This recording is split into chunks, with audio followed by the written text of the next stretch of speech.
ನಮಸ್ತೆ friends, Gowramma cooking ಚಾನಲ್ಗೆ ಸ್ವಾಗತ. ಬನ್ನಿ ಫ್ರೆಂಡ್ಸ್, ಇವತ್ತು ಶಾವಿಗೆ ಉಪ್ಪಿಟ್ಟು ಮಾಡೋದು ಹೇಗೆ ಅಂತ ನೋಡ್ಕೊಳ್ಳೋಣ. ಶಾವಿಗೆ ಸಿಗುತ್ತಲ್ರಿ ರೆಡಿ ಶಾವಿಗೆ ಅಂಗಡಿಗಳಲ್ಲಿ, ಸ್ಪೈಸ್ ಎಲ್ಲ ಮಾಡ್ತೀವಲ್ಲ ಆ ರೀತಿ ಶಾವಿಗೆಯಲ್ಲಿ ನಾವು ಮಾಡ್ತಾಯಿದ್ದೀವಿ ನೋಡಿ. ಯಾವಾಗಲೂ ಶಾವಿಗೆ ಪಾಯಸ ಮಾಡಿ ಬೇಜಾರಾದರೆ ಯಾವಾಗಾದ್ರೂ ಮಕ್ಕಳಿಗೂ ಕೂಡ ಈ ರೀತಿ ಬಾಕ್ಸಿ ಮಾಡಕ್ಕೆ ಕಟ್ಟಿದರೆ ತುಂಬಾ ಇಷ್ಟಪಟ್ಕೊಂತಾರೆ ನೋಡಿ. ಎಷ್ಟು ಉದುರಾಗಿ ಎಷ್ಟು ಚೆನ್ನಾಗಿ ಬಂದೈತಿ ಶಾವಿಗೆ ಉಪ್ಪಿಟ್ಟು ಅಂತ ಹೇಳ್ಬಿಟ್ಟು ವಿಡಿಯೋ ಕೊನೆ ತನಕ ನೋಡಿ. ಹಾಗೆ ನಮ್ಮ ಚಾನಲ್ ಸಬ್ಸ್ಕ್ರೈಬ್ ಮಾಡ್ಕೊಂಡು ಸಪೋರ್ಟ್ ಮಾಡಿ. ಬನ್ನಿ ಶಾವಿಗೆ ಉಪ್ಪಿಟ್ಟು ಹೇಗೆ ಮಾಡೋದಂತ ನೋಡ್ಕೊಳ್ಳೋಣ.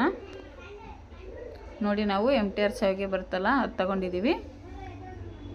ನೆಕ್ಸ್ಟ್ ನೋಡಿ, ಸ್ಟವ್ ಹಚ್ಚಿಬಿಟ್ಟು ಒಂದು ಬಾಣಲೆ ಬಿಸಿ ಇಟ್ಟಿದ್ದೀವಿ, ತುಪ್ಪ ಸೇರಿಸಿದ್ದೀವಿ. ತುಪ್ಪದಲ್ಲಿ ಶಾವಿಗೆನ ಹುರ್ಕೋಬೇಕಂತ ಹೇಳ್ಬಿಟ್ಟು ನೋಡಿ. ಈ ರೀತಿ ಹುರಿದು ಮಾಡೋದ್ರಿಂದ ತುಂಬ ಚೆನ್ನಾಗಿ ಬರುತ್ತೆ ಉಪ್ಪಿಟ್ಟು. ಪಾಯಸಕ್ಕಷ್ಟೇ ಅಲ್ರಿ, ಈ ರೀತಿ ಉಪ್ಪಿಟ್ಟಿಗೆ ಹುರಿಬೇಕು ತುಪ್ಪದಲ್ಲಿ, ಚೆನ್ನಾಗಾಗುತ್ತೆ ಉಪ್ಪಿಟ್ಟು ಕೂಡ ನೋಡಿ. ಇಷ್ಟು ಹುರಿದ ಮೇಲೆ ನಾವು ಒಂದು ಪ್ಲೇಟ್ಗೆ ತಗೊತಿದ್ದೀವಿ ಅದನ್ನು. ನೆಕ್ಸ್ಟ್ ನೋಡಿ, ಮತ್ತೆ ತವ ಇಟ್ಬಿಟ್ಟು ಸ್ಟವ್ ಹಚ್ಚಿ ಮತ್ತೆ ತುಪ್ಪ ಎಣ್ಣೆ ಎರಡು ಸೇರಿಸಿದ್ದೀವಿ. ಸಾಸಿವೆ,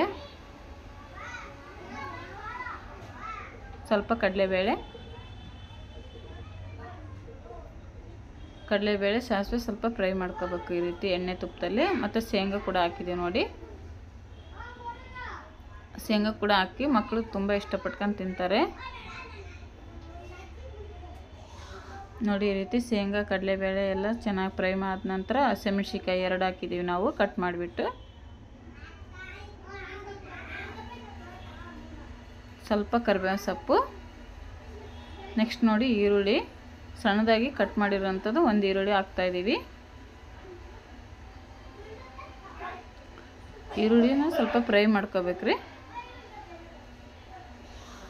ನೋಡಿ. ಈ ರೀತಿ ಈರುಳ್ಳಿನ ಸ್ವಲ್ಪ ಫ್ರೈ ಮಾಡ್ಕೋಬೇಕು ನೋಡಿ. ಈರುಳ್ಳಿ ಈ ರೀತಿ ಫ್ರೈ ಆಗಿ ಕಲರ್ ಕೂಡ ಚೇಂಜ್ ಆಗೈತಿ.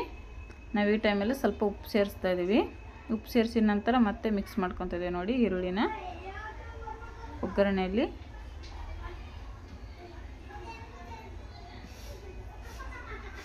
ಈರುಳ್ಳಿನ ಚೆನ್ನಾಗಿ ಫ್ರೈ ಆಗಿದೆ. ಈಗ ಎರಡು ಟೊಮೊಟೊ ಸಣ್ಣಕ್ಕೆ ಕಟ್ ಮಾಡಿ ಸೇರಿಸ್ತಾ ಇದ್ದೀವಿ ನೋಡಿ. ಈ ರೀತಿ ನೀವು ಕೆಲವೊಂದು ಸಲ ಮಾಡಿರ್ತೀರ, ಈ ಥರನೂ ಒಂದು ಸಲ ಮಾಡಿ ನೋಡಿ, ತುಂಬ ಚೆನ್ನಾಗಿರುತ್ತೆ. ಮಕ್ಕಳು ಕೂಡ ಇಷ್ಟಪಡ್ತಾರೆ. ಅರ್ಜೆಂಟಿಗೆ ಬಾಕ್ಸಿಗೆ ಕೂಡ ಮಾಡ್ಬೋದು ಮಕ್ಕಳಿಗೆ ನೋಡಿ. ಟೊಮೊಟೊ ಎಲ್ಲ ಸ್ವಲ್ಪ ಫ್ರೈ ಆಗಬೇಕು ಚೆನ್ನಾಗಿ ನೋಡಿ. ಈ ರೀತಿ ಮಿಕ್ಸ್ ಮಾಡ್ತಾ ಚೆನ್ನಾಗಿ ಫ್ರೈ ಮಾಡ್ಕೊಳ್ಳಿ ನೋಡಲ್ಲ ಟೊಮೆಟೊ ಎಷ್ಟು ಚೆನ್ನಾಗಿ ಫ್ರೈ ಆಗ್ತೈತೆ ಅಂತ ಹೇಳ್ಬಿಟ್ಟು. ಈ ಟೈಮಲ್ಲಿ ನಾವು ಉಪ್ಪಿಟ್ಟಿಗೆ ಬೇಕಾದಷ್ಟು ನೀರು ಸೇರಿಸ್ಕೋಬೇಕ್ರಿ. ನಿಮಗೆ ಅಳತೆ ಗೊತ್ತಾಗಲಿಲ್ಲ ಅಂದರೆ ಪಕ್ಕಕ್ಕೆ ಒಂದು ಕಡೆ ನೀರು ಕಾಯಕ್ಕೆ ಇಟ್ಕೊಳ್ಳಿ. ನೀವು ಶಾವಿಗೆ ಹಾಕ್ದಾಗ ಏನಾದ್ರು ನೀರು ಕಮ್ಮಿ ಅನ್ನಿಸ್ತಂದರೆ ಬಿಸಿನೀರು ಸೇರಿಸಿದ್ರೆ ಸ್ವಲ್ಪನೇ ಚೆನ್ನಾಗಾಗುತ್ತೆ. ಮತ್ತು ತಣ್ಣೀರು ಸೇರಿಸ್ಬಾರ್ದ್ರಿ. ಈ ನೀರು ಚೆನ್ನಾಗಿ ಕುದಿಬೇಕು ನೋಡಿ. ಈ ಥರ ಕುದ್ದಾಗ ನಾವು ಉಪ್ಪು ಖಾರ ಚೆಕ್ ಮಾಡ್ಕೊಂಬಿಟ್ಟು ಶಾವಿಗೆ ಸೇರಿಸ್ಬೇಕು ನೋಡಿ. ಈ ರೀತಿ ಶಾವಿಗೆ ಸೇರಿಸಿ ಚೆನ್ನಾಗಿ ಮಿಕ್ಸ್ ಮಾಡ್ಕೋಬೇಕು. ಬೇಗನೆ ಮಿಕ್ಸ್ ಮಾಡ್ಕೋಬೇಕ್ರಿ, ಮತ್ತು ಗಂಟಾಗ್ಬಿಡ್ತವೆ ನೋಡಿ. ನಾವು ಇಷ್ಟು ನೀರಿಗೆ ಇಷ್ಟು ಶಾವಿಗೆ ಹಾಕಿದ್ದೀವಿ. ನೀವು ಏನಾರು ಅಳತೆಗೆ ಗೊತ್ತಾಗಲಿಲ್ಲ, ಹೊಸ್ದಾಗಿ ಮಾಡ್ತಿದ್ದೀವಿ ಅಂತಂದರೆ ನೀವು ಪಕ್ಕಕ್ಕೆ ಗ್ಯಾಸಲ್ಲಿ ನೀರು ಕಾಯಕ್ಕೆ ಇಟ್ಕೊಂಡಿರ್ಬೇಕು. ಕಮ್ಮಿ ಬಿದ್ದರೆ ಸ್ವಲ್ಪ ಬಿಸಿನೀರು ಸೇರಿಸಿದ್ರೆ ಕರೆಕ್ಟ್ ಆಗುತ್ತೆ. ಜಾಸ್ತಿ ಹಾಕೋಬೇಡಿ, ಕಮ್ಮಿನ ಹಾಕ್ಕೊಳ್ಳಿ ನಡೆಯುತ್ತೆ. ಜಾಸ್ತಿ ಹಾಕಂದ್ರೆ ಉಪ್ಪಿಟ್ಟು ಉದುರಾಗಿ ಬರಲ್ಲ, ಮುದ್ದೆ ಆಗಿಬಿಡ್ತೈತಿ ನೋಡಿ. ಈ ರೀತಿ ಮಿಕ್ಸ್ ಮಾಡ್ತಾನೆ ಇರಬೇಕು. ಸ್ವಲ್ಪ ಉಪ್ಪಿಟ್ಟು ಕುದಿ ಬರಂದು ಶಾವಿಗೆ ಬೇಯೋ ಮಟ್ಟ, ನೀರು ಕಮ್ಮಿ ಆಗೋ ಮಟ್ಟ ಸ್ವಲ್ಪ ಮಿಕ್ಸ್ ಮಾಡ್ಕೊತ ಇರಬೇಕು ನೋಡಿ. ಇವಾಗ ಶಾವಿಗೆ ಚೆನ್ನಾಗಿ ಬೇಯಬೇಕಲ್ರಿ, ಇದು ಗಟ್ಟಿ ಇರುತ್ತೆ, ಬೇಗ ಬೇಯಲ್ಲ ಶಾವಿಗೆ. ಅದಕ್ಕೆ ತಕ್ಕಂಗೆ ನಾವು ನೀರು ಹಾಕಿದರೆ ಉಪ್ಪಿಟ್ಟು ಕರೆಕ್ಟಾಗಿ ಪರ್ಫೆಕ್ಟಾಗಿ ಬರ್ತೈತಿ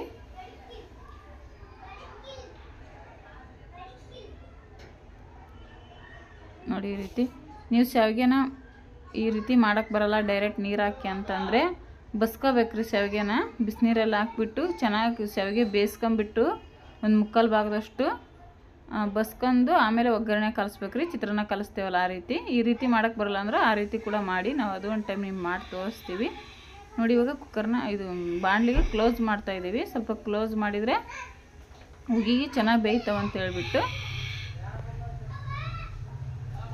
ನೋಡಿ. ಈ ರೀತಿ ಚೆನ್ನಾಗಿ ನೋಡಿ, ನೀರೆಲ್ಲ ಹೋಗೈತಿ, ಶಾವಿಗೆ ಕೂಡ ಚೆನ್ನಾಗಿ ಬೆಂದೈತಿ